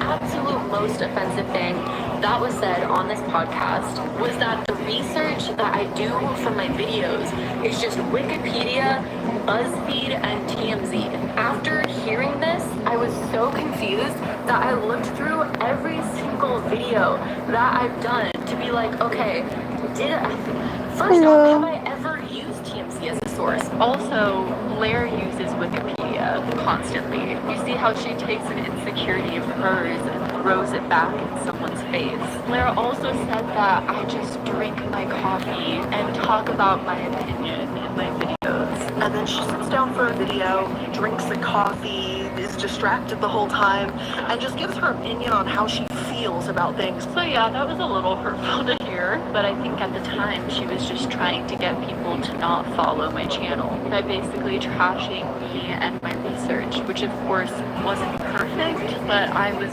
literally just starting out. Now, in fairness to Illegal, I don't believe that she ever directly used the name for my care, but I understand the situation that she was in. I understand what it's like to have somebody directly come to your work, not really have any evidence of it, but you know that there can't be that many coincidences. Now, obviously, I should just say that this is still technically just an allegation, but I can completely understand where Bill Warren was coming from. And to be honest, I don't think she was necessarily frustrated about the plagiarism mostly. I think it was frustration out of the fact that she got no reply, and it seemed that Blair, according to her, was just openly mocking her on podcasts and in vague tweets. I can understand why that would be very frustrating, and this did just seem to be yet again a person having a very negative experience with Blair. And based on what was said in this video and everything that we've gone through in this chapter, it really did just feel for a long time Blair thought that she could get away with absolutely everything. And I think the one thing that always confuses me about stuff like this is, what do you even gain acting like this? Like, what do you gain by doing this? Like, at the end of the day, the thing that makes you money is your YouTube videos. You can make your YouTube videos without being the better. And if anything, the YouTube videos are probably going to be better at getting the views if you're not a better. So I think this really is just about who she is as a person fundamentally, which it sounds mental to say, but sadly, I think that's just the truth. But yeah, the community was once again more enraged, and they aired their support for mind, whilst also just getting angry at Alright, you have a good day or night, whatever time zone it is for you. See you next year. She still had not posted a video or posted this dramatic response where she was kind of hinting at making nothing sense until August 2023 when Oz Media posted something that would change the entire story. On August the 23rd, 2023, Oz Media made a tweet stating, "I'm still working on my video. However, Blair is taking legal action against me to take my full home. I need help with legal costs. I'll be providing a detailed explanation on how I'm in this position in the video." Now, when this tweet came out, it very much changed this entire situation. Because I think before, whilst it obviously was very serious and a lot of emotion throughout it, I think this was the moment when people realized things were getting real. There was a potential for somebody in this story to become homeless because of Blair. And naturally, the community support was massive. Oz garnered around $50,000 in support for legal fees and housing funds. Which, to be fair, despite there being a terrible thing going on here, it also represented at the same time that the community was at this point just at the peak of support against Blair. Which was interesting, considering Blair was actually still posting on her YouTube channel at this time. Yeah, she was regularly uploading videos, but interestingly enough, the views were 10% of what they used to be. And every single video would have thousands of dislikes. And I really did kind of feel at this point that rather than just bowing out gracefully, well, as graceful as you can be in this situation, Blair decided to take down everyone with her. And that was only really confirmed on September 16, 2023, when Oz uploaded the video titled, "Let's Talk, an update on the Illuminati drama." And this video is where things really start to get serious, as this is the beginning of the legal situation. Because in this video, Oz makes a lot of serious statements to do with Blair, and at the beginning confirms that yes, him and Blair were at one point in a relationship, and he knows that this video could be used in the courtroom. But then after this, Oz gets into the serious stuff where he does confirm that yes, Blair could potentially make it homeless. What I can only describe as retaliation from the person who's my ex, former employer, and prior colleague, Blair is in the process of currently foreclosing my home. Because of this stress of Blair taking my money from me, I need to pump the brakes and change directions so I won't be homeless come Christmas. Because that's when Blair sent my home to foreclose, right before Christmas. And yes, Blair has the power to set the foreclosure sale. This situation was a fear and hesitation that I had from the beginning, even telling Wonder as far back as April, a day before my thread went up, that I was mortified that if I spoke out against Blair or even dared to cross her, that she would retaliate for taking my home from me. When I did speak out, as many of you are aware, Blair sent me a cease and desist. A cease and desist, by the way, over a Twitter thread which she apologized for not only in her video, but as well as privately. Despite this, I persisted on working on my video, continuing the production of something which started as tweeting and slowly grew into the novel that it's become. Throughout this entire process, I had the fear that once I released this video, Blair would drop the hammer on me. I've lived the last 4 months of my life with the looming threat of Blair's retaliation. And truth being, from my understanding, she could have done this as early as June. So yes, this had become a very serious situation, and I can only imagine the stress this was putting on Oz. To think that he could potentially reach his home must have been absolutely terrifying, and I think this really does just confirm that yes, Illuminati was basically a lethal supervillain at this point in time. I understand not liking people, I understand even making exposed videos on people, but making someone homeless, that's a whole different level of evil. And based on some of the things that Oz was speaking about in this video, it really started to feel like an impossible situation, and Oz absolutely felt trapped, which again is a common recurring pattern throughout the friendships that Blair holds. All of her friends seem to feel trapped. But you may be wondering, how does a Illuminati even have the power to make this man homeless? Well, let's get into it. As I briefly stated previously, Blair and I dated. We started when I was 20 and she was 28. Currently, I'm 23, almost 24. In the beginning, Blair walked me into several poor financial decisions. My naivety caused me to believe her reassurances that I could handle all of the financial obligations being dropped on my shoulders by someone more experienced in life than I was. why these obligations were placed onto me. At the time, Blair had bad credit, so all of the purchases, loans, everything was being placed in my name. This included the car that she purchased then revoked from Wonderstruck. I was on the loan as a co-signer only because of my credit at the time. Eventually, though, the financial responsibilities that I incurred would stack up on me, building a mountain of monthly debt that would lead me into several financially tight months, and eventually just breaking. This would lead me to asking Blair, my partner, for financial help. Financial help for things such as my home, which she was living in.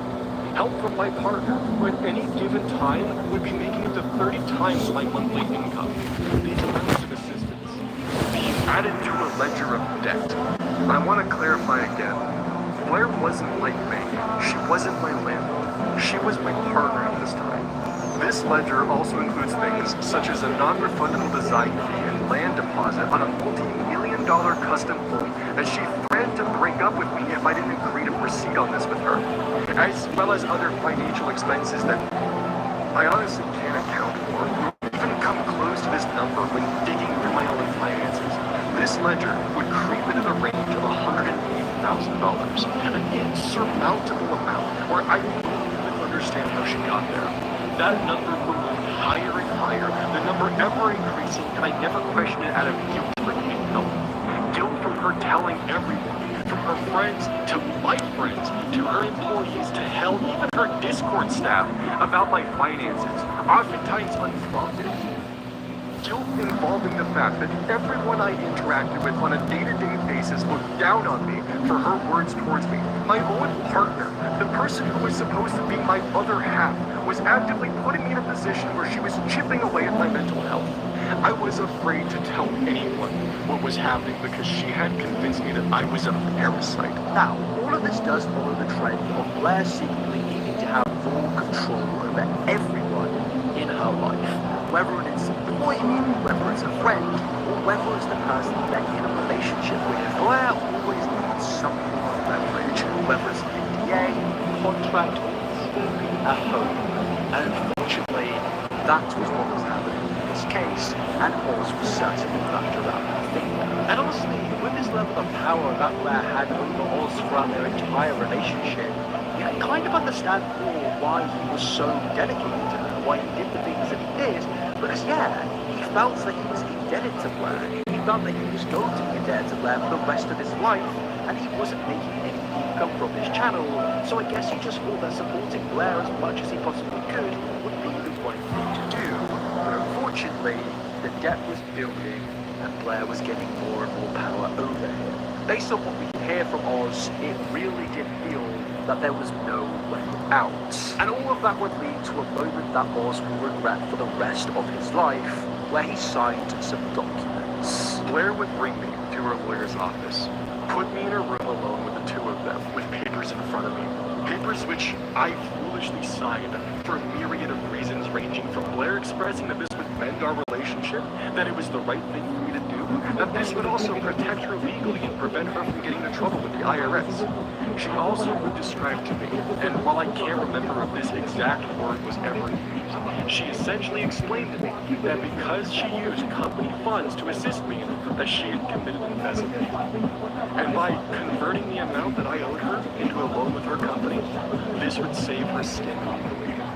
Now, to most people, that word may not have a lot of meaning. But to me, when I was 11, my mother was incarcerated for this exact crime, a remnant of the 2008 financial crisis.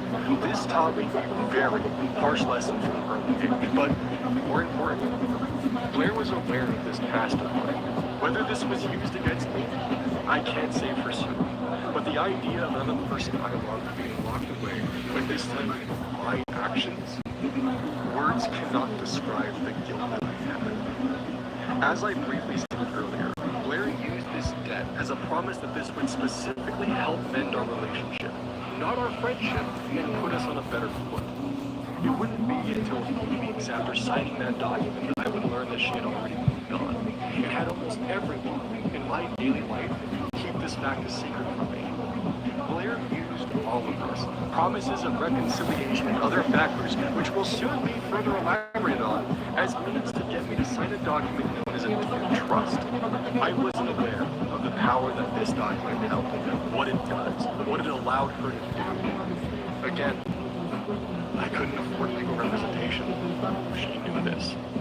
This document gave her the power to foreclose if I was unable to make a monthly payment of nearly $2,500 for nearly a decade. Blair knew, even with my income working for her, that this wasn't possible. So, it feels as though she knew that I would be destined to fall behind, that this outcome was inevitable.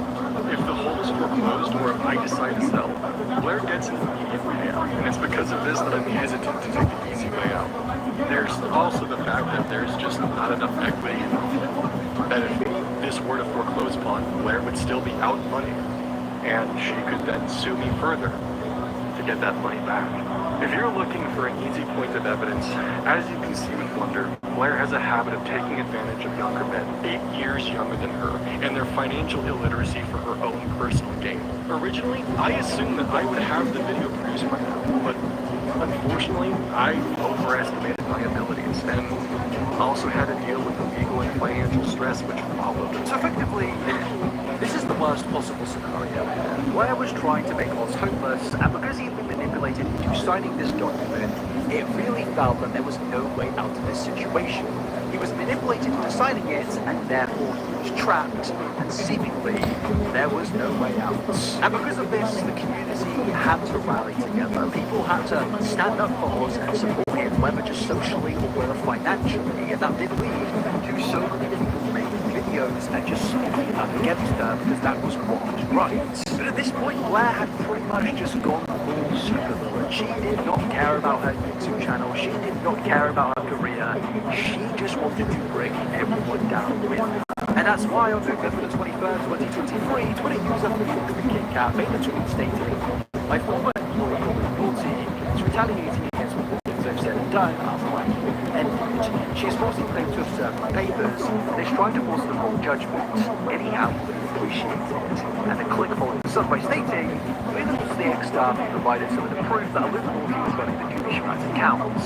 So effectively what was happening here is Blair was trying to silence people who really weren't even involved in the story that much at this point. And I think a lot of people were confused at who really was KitKat, obviously knew DMs, but it just seemed so insignificant in terms of the massive storyline. Yet Blair was suing him because once again she was trying to intimidate people and silence them. At this point, Blair was insistent on people's lives, and that was only proven further when more documents came out showing that Blair was attempting to foreclose on his home because he was $4,000 behind payments on a home that has been suggested to have been worth $1 million, which is pretty despicable in the grand scheme of things because, yeah, $4,000 in comparison to $1 million is incredibly insignificant, and it really did feel that Blair was trying to do anything she could to ruin these people's lives. And yeah, because of this, Oz himself did another fundraising stream in which he attempted to raise funds to pay the pure amounts to end these foreclosure proceedings. And amazingly enough, Oz actually made $10,000 in 20 minutes. It was a really nice moment where the community once again came together, and as much as Blair was desperately trying to ruin his life, the community would just not allow it. It was like this really nice moment of just like everyone getting together and showing that everyone's voice really does matter. Just chipping in a little bit, even if it's just socially.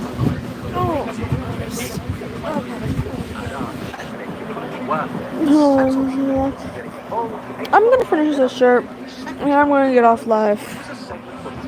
This is not helping my headache at all. I'm gonna finish. Effectively, the story was just getting everywhere at this point. People who were not even involved in the commentary space were learning about this, and Illuminati was becoming an app, not even a supervillain, like a Thanos level YouTube villain. And that was only made more clear on December the 12th, 2023, when Blair was clearly now going out after Oz tweeted, "We're approved tweets," and currently being sued by Blair, also known as Illuminati, as well as her company, Pyramid Entertainment Group LLC, for defamation. The lawsuit was filed 1 week after Blair pushed me to foreclosure proceedings in August, and has been something I've needed to fight behind the scenes along with foreclosure. More info to come. And yes, this was not a joke. This was now going fully legal. This wasn't just defamation threats. This was going to the courtroom. And it led to a giant lawsuit that lasted for over an entire year. Now, I am going to go over certain details of this lawsuit, but to be honest with you, I don't want to go through every single angle of this lawsuit. And that's mainly down to the fact that I have covered this entire thing in a 3-hour YouTube video. So if you want the true, pretty extensive details of this lawsuit, I highly recommend you going and watching this video. But at the end of the day, I don't want to bore you with legal jargon and go through the same things repeating each other via people resubmitting documents, then resubmitting editing documents. It basically became a very, very messy lawsuit of where nobody knew what was going on. But this whole situation did very much now become a complete legal battle and was no longer being brought out on YouTube, which obviously was absolutely terrifying for the people being sued. They didn't have the finances to fight a millionaire in a court defamation battle. They were solely relying on the public's goodwill to donate and make sure they could afford this battle. So yes, my friends, like everybody does when they have completeness of conscience, Blair was suing people for defamation. And with that, allow me to introduce you to another player in this story, Madcaster, who is a YouTuber who covers legal situations involving other YouTubers. And during this entire lawsuit, he provided pretty much the entire documentation surrounding the events of what was taking place. And yes, as I mentioned before, there was a lot of events taking place. This was a very messy lawsuit. Basically, Blair was suing these 3 individuals, Wonderstruck, Vince the Kit Kat, and Oz Media, for multiple alleged breaches of contract, and Blair was pretty much accusing all of these individuals for defaming her. But immediately, there were some issues with what Blair was saying here. Mainly down to the fact that the argument of slander was made throughout this entire court document. It was all incredibly vague, and there was really no strong arguments to back anything that Blair was arguing about. It really did just seem to be Blair took her YouTube video and put it onto a court document. But there were also other weird issues in this document, mainly surrounding Felix the Kit Kat's involvement, and just in general, why was this person Hello. pursued? A lot of people were just confused. Because yeah, it states that Felix was in violation of the agreement by turning over private messages between him and Blair to the click to exploit in a video made to slander plaintiffs. Now yes, Felix did hand over these messages, but this takes us back to the messages from November 2020. You see, the problem was Felix signed this NDA in 2021. Now Felix claims that he also sent these messages after his employment was over with Unity, but also these messages are from before he signed the NDA. So there's obviously a lot of issues here. For one, he was out of contract in terms of work, so theoretically, sure, the NDA still doesn't cover it, but also, these messages are from before the NDA was made. They're not company secrets related to when he was working at the company, so realistically, it just kind of felt that there was no case here whatsoever, and she was just trying to silence as many people and as she possibly could. She even said in section 15 that as a result of events and breaches, plaintiffs have incurred damages including but not limited to loss of revenue, future losses of revenue, pain and suffering, and attorney fees. So effectively what she was doing here was blaming Wonderstruck, Felix the Kit Kat, and Oz Media for everything that happened. She was basically stating that they were responsible for her losing all of her revenue, for her career dying, and it was absolutely not her fault. Which follows the trend from the very beginning of this video where so many people stated that this is an individual that absolutely cannot take any responsibility for her actions whatsoever, and now we have a legal version of that. She could not take responsibility for her actions whatsoever to the point of where she is now taking people to court. It was just quite ridiculous. And yes, this lawsuit was absolutely laughed at. Someone just stating that it felt more like a blog than a lawsuit, and it's just her whining in the statements. Some were even stating that in the lawsuit, Blair fails in citing the sources, and this lawsuit was just aimed to be an absolute mess. And yeah, as I said, I'm not going to go through the entire thing in complete detail. If you want to see that, I do have a video basically going through absolutely everything. But overall, this lawsuit was just backfiring massively, and more and more content creators started to create videos about this lawsuit,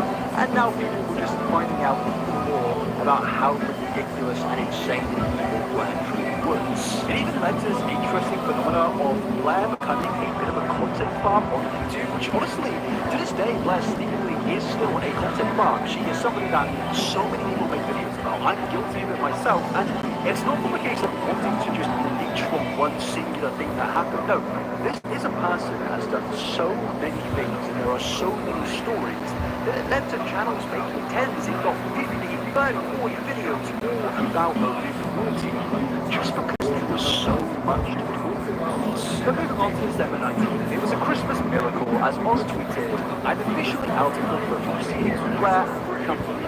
This doesn't mean things are over, but it's one step closer to having my life back. Thank you for everyone who supported me so far, whether it's through donations, kind words, being there for my streams, and all the little things that have been done. Thank you." And yes, I can only imagine that this was a massive hit to Blair's ego, because she was gradually losing the grip that she had on all the people around her at one point in time. Having so many people wrapped around her finger seemingly was such an important thing for her, considering how often it seemed to happen. That seeing something like this fail, seeing that she didn't actually make Oz famous, that probably really impacted her. And at this point of time in December of 2023, it really made me just feel that surely she gives up, because her YouTube channel was dying. It had lost hundreds of thousands of subscribers at this point. The videos were getting no views. Everybody was clowning on this individual, mocking her, calling her out and exposing her. Surely she would back down and just go off into the sunset. But in terms of what Blair was putting on her channel, I know a few people are thinking, wait, so she was still after everything uploaded? Yes, Blair was still putting out content on the YouTube channel, but a few people that actually still watched Blair pointed out interesting about her videos at the time, where Blair seemingly had left out a massive part of her video. Better preparation and a better response could have easily given so many people their lives back, but instead, the wealthy were prioritized over those in need. That's why this disaster wasn't entirely neutral. But what about other storms? And why does this keep happening?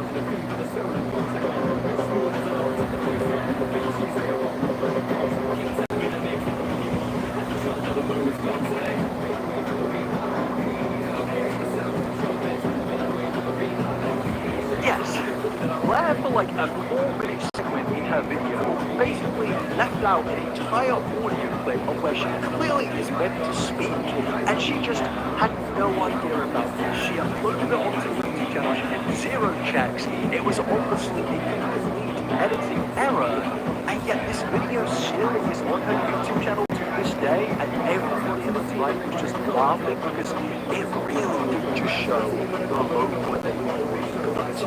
At the beginning of this video, I spoke about how I want to have a lot of respect for everybody and genuinely wanted videos. Okay, I'm going to be ending stream here for the night. You guys have a good day or night, whatever time zone it is for you. I'm gonna go and get ready for bed.